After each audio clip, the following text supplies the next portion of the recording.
Welcome to the Center for the Study of Race and Democracy's 2022 Virtual Community Resource Fair. My name is Dayara Leyva. I'm majoring in communication and with a minor in psychology, and I am an intern with the CSRD this semester. We have our lovely guest, Dominique, here to give us a little bit more information about her organization, her position, and kind of the impacts that her foundation has had within her community. I am Dominique Butler. I am currently the Director of Communications at the New Orleans Youth Alliance, and the organization that I'm with is the New Orleans Youth Alliance. Perfect. Thank you. Tell us a little bit about your organization's mission. The New Orleans Youth Alliance mission, as listed on our website, is grounded in racial equity and youth leadership. NOYA fosters youth-centered policies and cultivates a system of high-quality, well-resourced youth development organizations. What that really means is that we support all of the youth-serving organizations in the city of New Orleans and in the greater New Orleans region. We provide coaching, training, assessments, and all types of supports to them. But we also have some other bodies of work that really focus on getting youth into leadership positions, as well as just into opportunities that are meaningful for them. What kind of work does your organization do, and with whom? So NOYA achieves our mission through a few different areas of service. First is going to be program quality and professional development. Next is policy and advocacy, and then lastly, through organizational effectiveness. So with our program quality and professional development work, we really emphasize our Soul Rebels training series, which focuses on the relationships between trauma-informed care, healing justice, and equity. We really want to emphasize that it takes a community to really serve young people in the best way possible. And this is something that was born out of our community telling us this is something that they needed. And so basically we just really listen to what young people are asking for, what youth programs are asking for, and what the community is asking for in order to best support them as we get to this vision that we have for our city. That's amazing.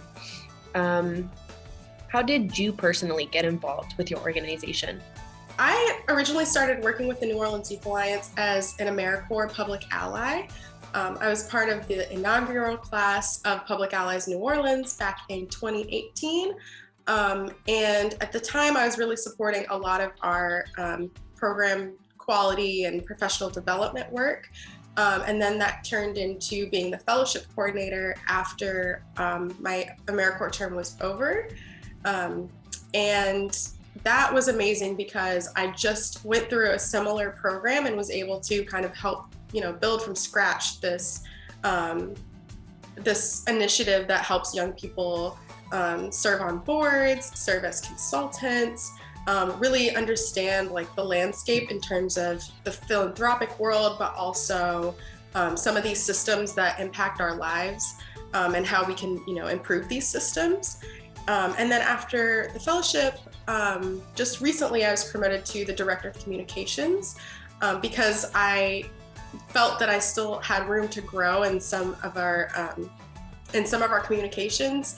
In nonprofits, it's really hard to dedicate someone to actually telling our story, documenting everything that we're doing. It's a lot of times it's just, whoever can post or whoever can write the newsletter.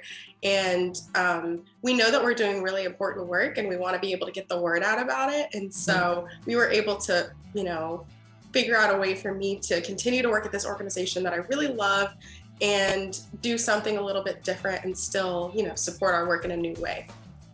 What are some of the most important things that your organization does within your community?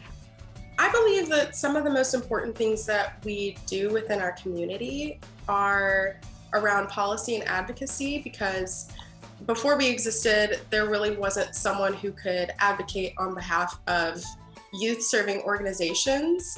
So for instance, when the pandemic began, everyone's scrambling. Yeah. No one knows where their next check's going to come from. And so we were able to kind of assess what the needs were of our programs, figure out what our ask was of local funders, as well as some of our national funders that, have ties to New Orleans, and advocate on behalf of them. And so that's just one example, but I think that just being able to see the big picture and see how the relationships that we have, we can also leverage to support our community is something that has really impacted them. How can people get involved within your organization? People can get involved just by following what we do, sending our opportunities to educators that they know, no matter where they're located. We have a lot of really great resources and strategies and tools to help educators. And when I say educators, I'm not just talking about people that are in a school space. I mean, anyone that works with young people. That could be a church leader, that could be just like a mentor, people that work in, sports organizations, enrichment programs, after school programs, not just school educators, but what we call youth development professionals.